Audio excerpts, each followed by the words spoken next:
Moraxenko.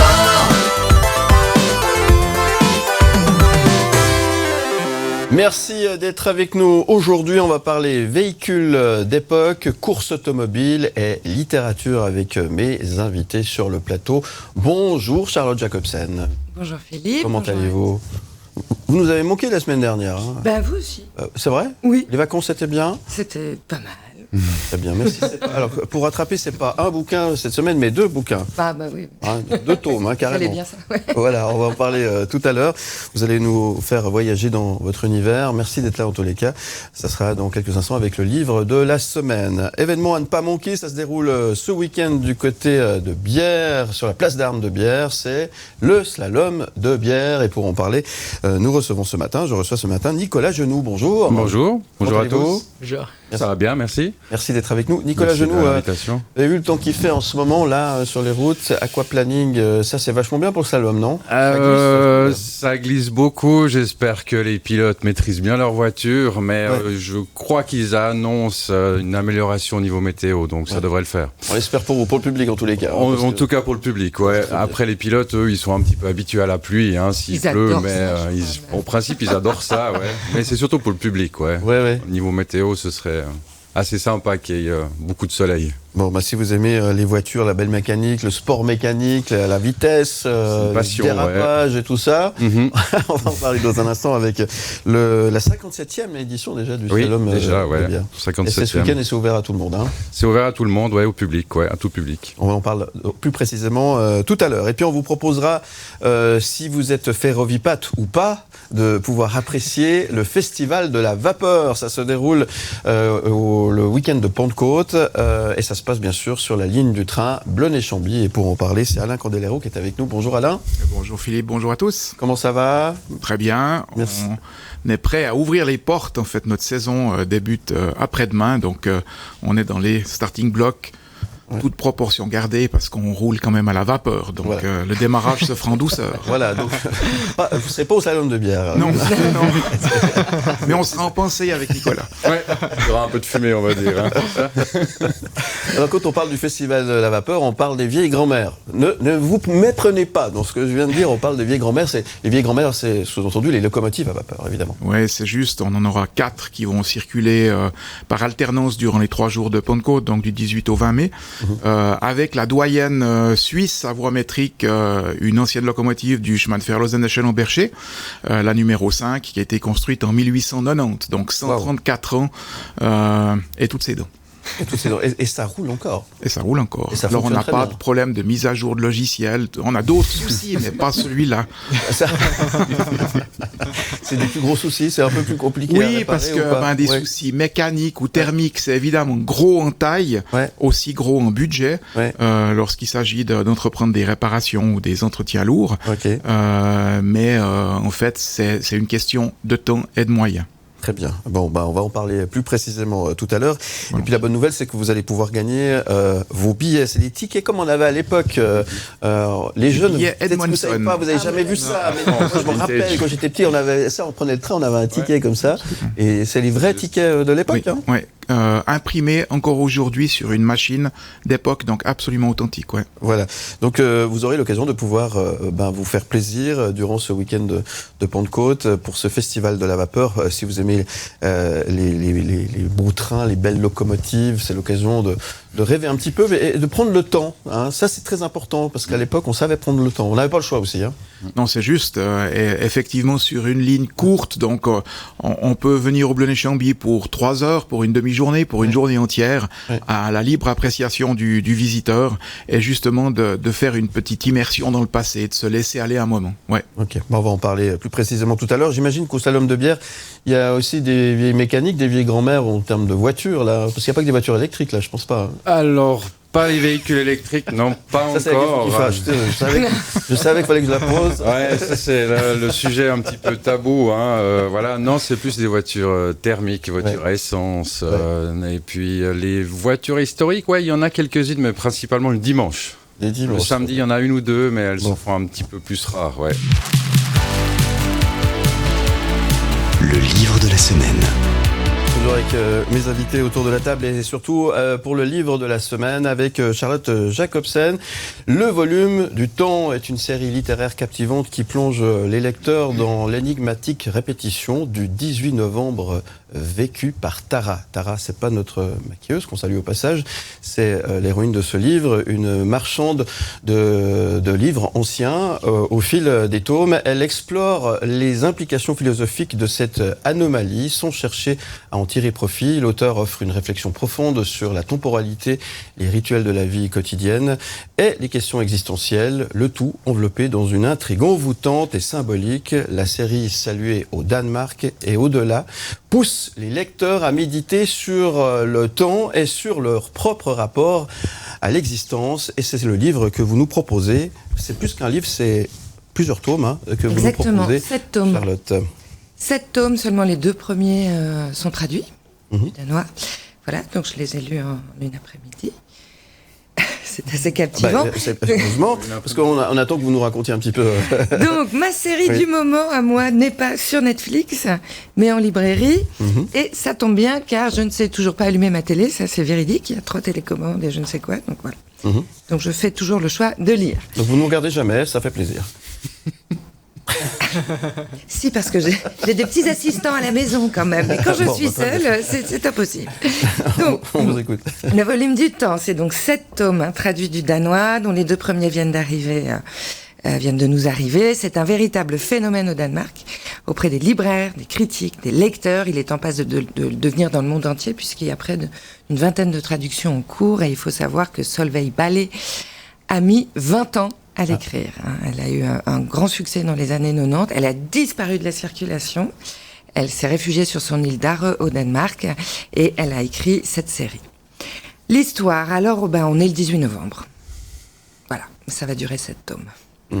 Tara revient de Bordeaux, où la veille, donc le 17, là je commence un petit peu à vous embrouiller, elle a acquis des ouvrages illustrés du XVIIIe siècle, car elle et son compagnon Thomas sont marchands de livres anciens.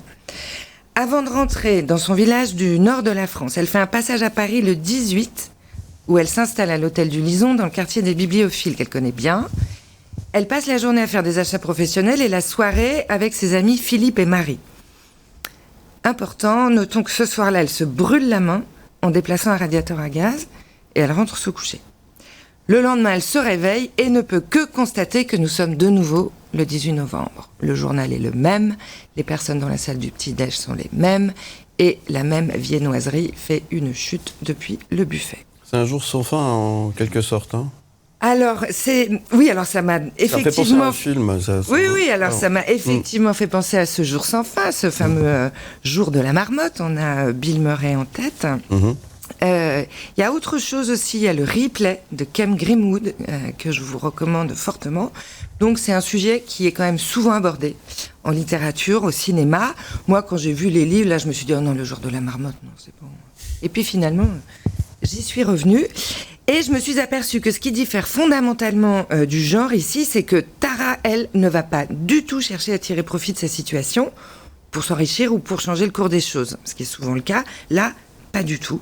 Il n'y a aucune urgence pour elle à sortir de cette boucle temporelle. Nous ne sommes pas non plus dans un roman fantastique ou de science-fiction, comme j'ai pu le lire. Pour moi, c'est pas du tout du fantastique. Au contraire, c'est hyper réaliste, logique, en dehors de cette toute petite anomalie. Donc, Tara, elle va se poser, intégrer cette boucle et finalement se poser des questions dans ce premier volume. Elle va éprouver le temps. Et on en revient à mon obsession, celle du temps. Qu'est-ce que le temps, sinon un concept qui ne cesse de nous tirer vers le passé ou vers l'avenir en obstruant trop souvent le présent auquel on se croit soumis.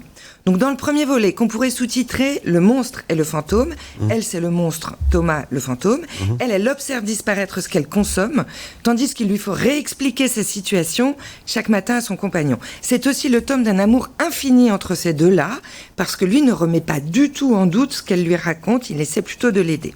Dans le deuxième volet, alors là c'est différent, les saisons commencent à lui manquer, alors elle se met à voyager pour retrouver un hiver, un printemps, un été, un automne, en se gardant bien de prendre l'avion parce qu'elle se demande ce qui pourrait se passer.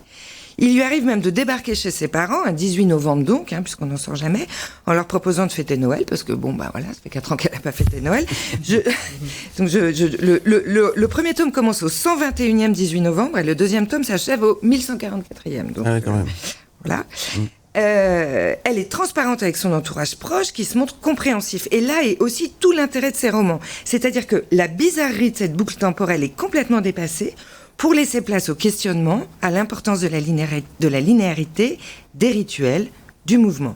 En arrière-plan de cette intrigue intrigante, le lecteur est amené à se poser une multitude de questions philosophiques, mais avec une simplicité étonnante, une grande ferveur à tourner les pages. Ce roman, il est extrêmement pur. Peu de personnages, peu de lieux, quelques rencontres, mais c'est très doux, assez lent, très reposant. Ce n'est pas du tout anxiogène. Tara ne souffre ni de solitude ni d'angoisse, contrairement à ce qu'on pourrait penser. Elle se fait plutôt exploratrice d'un volume. Et ça m'a fait penser à... Vous savez, quand on gonfle exagérément notre cage thoracique pour faire une pause, en pilates, elle va aller explorer finalement ce volume ainsi créé. Là, je vous propose de regarder les couvertures. Alors, pour celles et ceux qui sont à la radio, elles ne voient pas, mais vous irez écouter ou voir le podcast sur le site mlemedia.ch. Les couvertures sont étranges. Quelles sont s'y trouvées, justement, sur ces couvertures ? Justement, oui, je me dis, il y a la clé de l'énigme, là. Il y a quelque chose. Qu'est-ce qui se passe ? Bon, j'ai beau analyser les éléments graphiques, il y a la symbolique du papillon qui m'échappe un petit peu. Mais enfin, sur les 7 tomes, on peut voir le signe de l'infini sur les ailes du papillon, qui fait un 8 à l'horizontale. Et puis, c'est barré de 3, 1, ce qui nous fait 18, 11. Et ce, sur tous les volumes, puisqu'on voit déjà ceux qui ne sont pas encore traduits, on voit déjà leur couverture. Donc, peu de chances qu'on passe au 19 quand même. Voilà. Donc, quoi qu'il en soit, Solveig Bay innove génialement en nous faisant lire non pas du début jusqu'à la fin, mais plutôt du dessus jusqu'en dessous. Je vous laisse méditer. Merci. Et puis moi, je vais essayer d'aller apprendre le danois parce que j'aimerais bien lire assez rapidement les 5 derniers. Voilà. Il y a un super petit teasing à la fin du deuxième, parce qu'elle est elle est poursuivie par un cycliste qu'elle voit régulièrement, et il met d'avis que cette personne est également coincée dans le 18 novembre.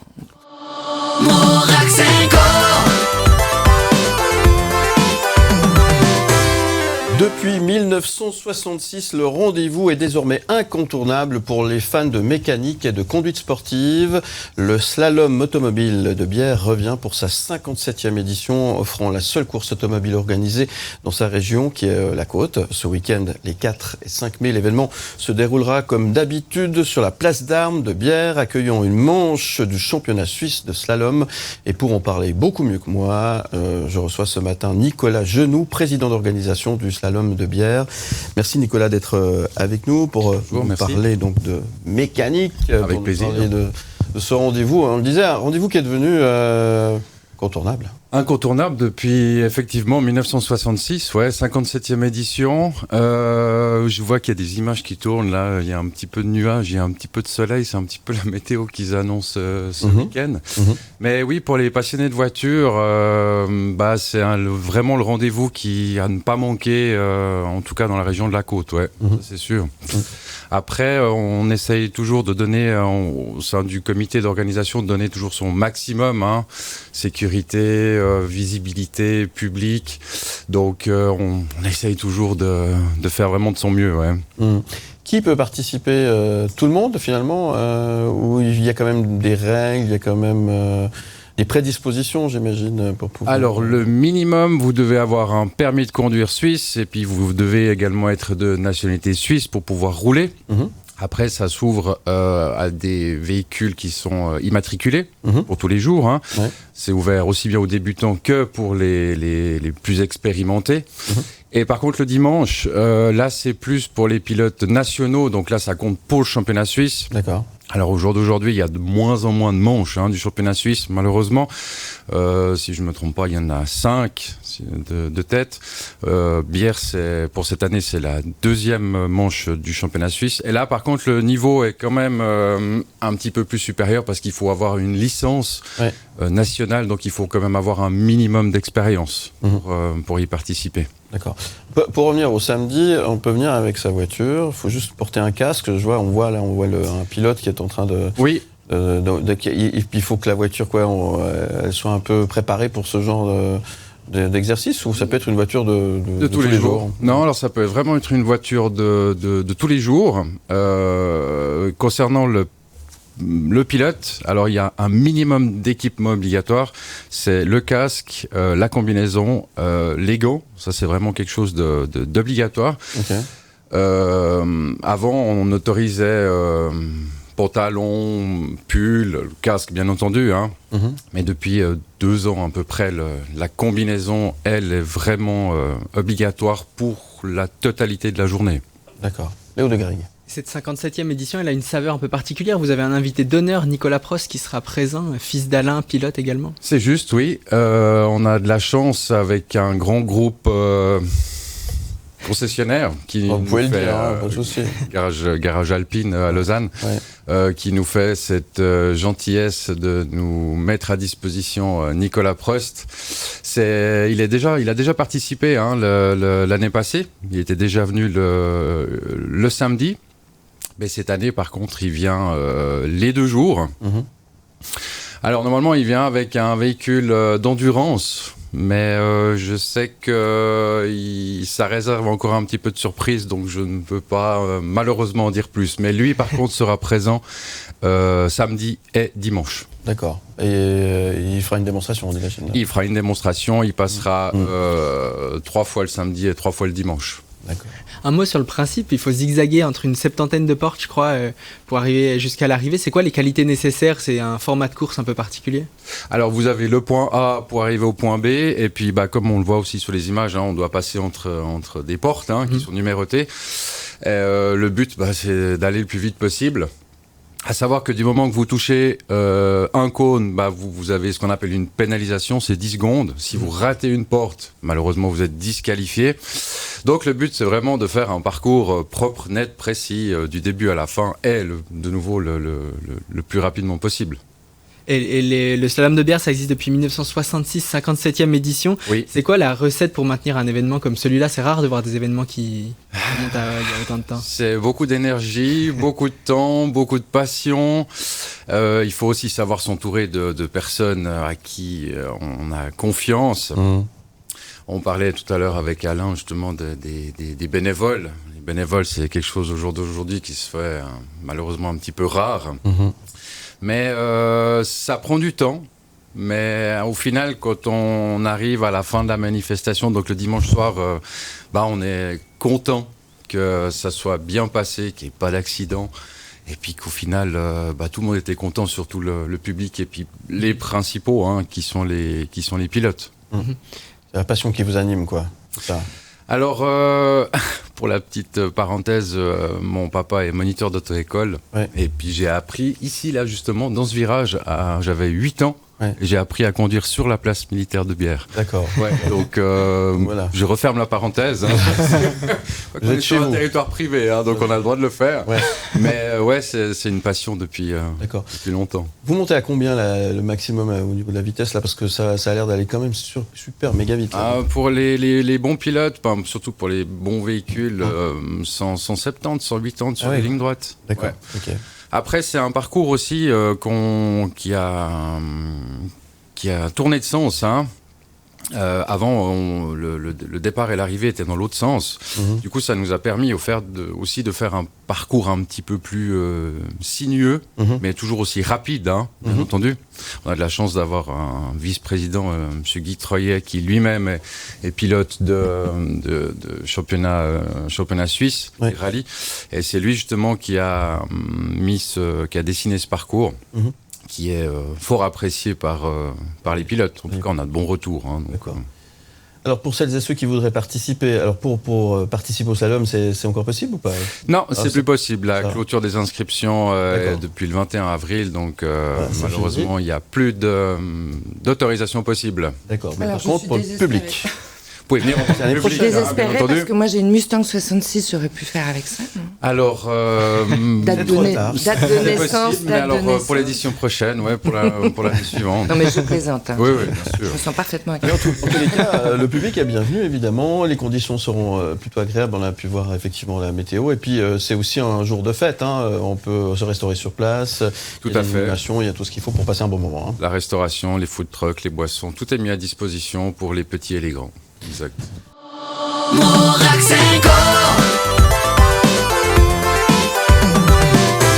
Le musée de Blonay-Chambly accueille le Festival suisse de la vapeur, une plongée dans l'histoire ferroviaire avec les locomotives anciennes au cœur de l'événement. Vivez l'âge d'or des chemins de fer durant le week-end de Pentecôte, du 18 au 20 mai prochain pour être précis.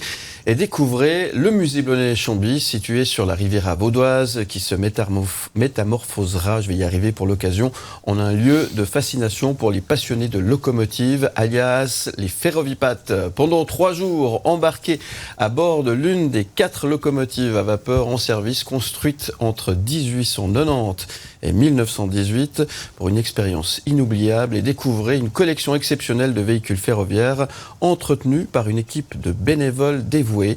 Et on en parle avec Alain Candelero qui est avec nous ce matin. Merci Alain d'être là. J'ai essayé de résumer au mieux cette belle journée du festival, ces belles journées du Festival de la Vapeur. Ces 3 jours, ça tombe sur le week-end de Pentecôte, samedi, dimanche, lundi. Ouais, c'est un événement tradition depuis plus de 35 ans maintenant. Effectivement, c'est les 3 jours, c'est le rendez-vous qu'on donne à tous nos visiteurs pour, justement, c'est la seule fois de l'année, profiter de voir en action simultanément ces 4 locomotives à vapeur.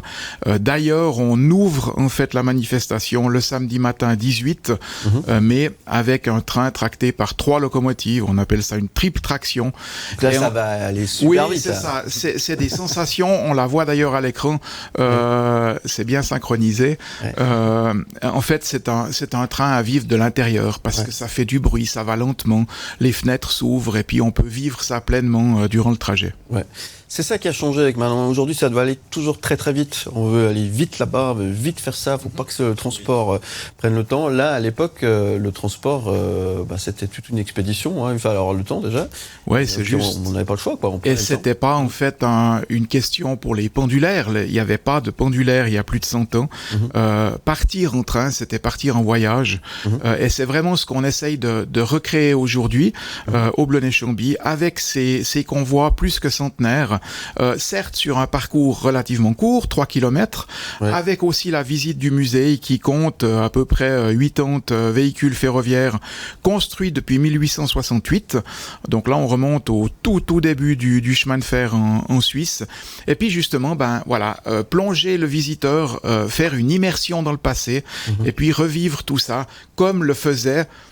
On disait avant les grands-parents, maintenant on est presque aux arrière-grands-parents lorsqu'ils devaient se déplacer. Ouais. C'est unique, hein, ce musée. Et puis, la Suisse, elle a un rapport spécial avec le train, les trains de montagne notamment. Et c'est ce que vous proposez de pouvoir justement admirer, et découvrir ou redécouvrir dans ce musée. Hein. Oui, alors sur ces 3 kilomètres, finalement, on peut revivre à peu près tout ce qu'on vivait à bord d'un train, sur un chemin de fer campagnard, un chemin de fer secondaire qui desservait les vallées latérales dans les montagnes, etc. Et notre collection est vraiment un regroupement de véhicules qui provient de toutes les régions de Suisse, que ça soit justement des trains en provenance des campagnes, des tramways urbains aussi, parce que dans les années 1900, pour ainsi dire, toutes les villes de Suisse étaient équipées d'un réseau de tramways, aussi des chemins de fer de montagne. Donc chacun peut y retrouver finalement une origine justement de la famille en venant au Blonay-Chambly. Parler de tramway, ça tombe bien, parce que nous, on veut vous montrer, en avant-première, on va découvrir sur M et sur Canal+ maintenant, le tramway à l'effigie de M le Média, que vous avez l'occasion de pouvoir retrouver, notamment sur cette ligne Blonay-Chambly. Ah, mais qu'il est beau, vous avez vu ça? Magnifique. Alors, il y a une histoire, ce tramway, hein? Ouais, c'est l'ultime tramway de la ville de Lausanne qui existe encore en état de circuler. C'est vrai que les trams à Lausanne ont disparu en 1964. Et c'est intéressant de savoir qu'aujourd'hui, on repose des rails presque au même endroit où on les a enlevés. Oui, c'est ça. Il y a bientôt il y a plus de 50 ans maintenant. C'est quand même fou, cette histoire. Voilà. Donc, c'est plus le même format. On pose des rails plus larges aujourd'hui. Mais quand même, oui, ce tramway numéro 28 a circulé aussi bien en ville de Lausanne jusqu'en 1964 que dans le Jura. Très bien. Alors, celui-là, il n'est pas à vapeur, il est électrique. Il est électrique. Parce donc, que le chemin de fer était écologique depuis les débuts 1900. Et on peut vraiment revoir au Blonay-Chambly cette période charnière, justement, entre 1900 et 1920, où on construisait encore des locomotives à vapeur et déjà des locomotives électriques. Bon, en tout cas, il est magnifique. On est très content de vous le présenter en avant-première ce matin sur M. Si vous êtes en train de nous écouter à la radio, allez faire un petit tour tout à l'heure sur le site mlemedia.ch. Vous aurez l'occasion d'avoir en image ce magnifique tramway. L'occasion pour vous aussi de gagner vos invitations pour y aller. On a les tickets de l'époque, comme on le disait tout à l'heure, Alain, pour gagner l'occasion de vous rendre le week-end de Pentecôte sur cette ligne Blonay-Chambly. Vous envoyez maintenant le code JEU, J-E-U, avec vos coordonnées complètes par WhatsApp au 079 121 9000. Qu'est-ce qui va se passer durant ces 3 journées? Alors, on peut faire un tour en train, on peut se restaurer sur place aussi. Il y a tout plein d'animations qui sont organisées à l'occasion de ce festival de la vapeur. Oui, c'est clair. C'est vraiment les 3 jours phares de la saison. Comme je l'ai dit tout à l'heure, un train d'ouverture en triple traction vapeur samedi matin 18 mai à 11h au départ de Blonay. On aura également dimanche et lundi le matin un train à vapeur en double traction vapeur au départ de Vevey, donc ça donne l'occasion de faire un voyage un petit peu plus long. Il y a une voiture bar 1900 à bord du train où on peut, voilà, c'est l'heure de l'apéritif. Donc on est sur la rivière Vaudoise, on traverse les vignes, donc on est vraiment en immersion totale. Et puis le visiteur en fait acquiert une carte journalière qui lui permet de voyager autant de fois qu'il veut dans la journée. Et puis ça fait plutôt grand plaisir aux enfants et aux juniors qui en ont jamais marre, qui ont encore envie d'en faire encore une fois. Voilà. Et puis c'est aussi ouvert le reste de la saison estivale, je vais te dire. Alors, il y a le festival durant le week-end Pentecôte, mais durant tout l'été, vous êtes ouvert aussi et c'est l'occasion de découvrir cette belle région qu'est la Riviera. Ouais, c'est ça. Donc on ouvre effectivement samedi 4 mai et on est ouvert tous les samedis et dimanches jusqu'à fin octobre. Voilà, donc n'hésitez pas, vous allez sur le site également Blonay-Chambly.ch directement. Merci Alain Candelero d'être venu nous parler si bien de ces trains à vapeur et électrique. Eux, ils font aussi de l'électricité, vous voyez. Merci pour l'invitation. En tout cas, merci beaucoup. Et puis, nous, on va venir inaugurer ce nouveau tramway à l'effigie d'M-le-Média. En tout cas, merci beaucoup, Alain. Plein succès. Et il n'y a pas besoin de réserver, on vient comme ça. Exactement. Oui, tout à fait. Sans réservation, prévoir, les horaires sont sur le site internet pour Pentecôte, pour la saison régulière, prévoir un bon quart d'heure en avance, voilà, le temps de prendre le ticket comme à l'époque, au guichet, et non pas par l'application CFF ou autre. À l'ancienne. Donc il faut prévoir le petit temps qui va avec et tout va bien. Bon, à l'ancienne quand même, là, je vous propose, avec votre téléphone portable quand même, de tenter de gagner les tickets, les vrais tickets, comme à l'époque. Vous envoyez coordonnées complètes par WhatsApp 079 121 9000. Merci beaucoup, Alain.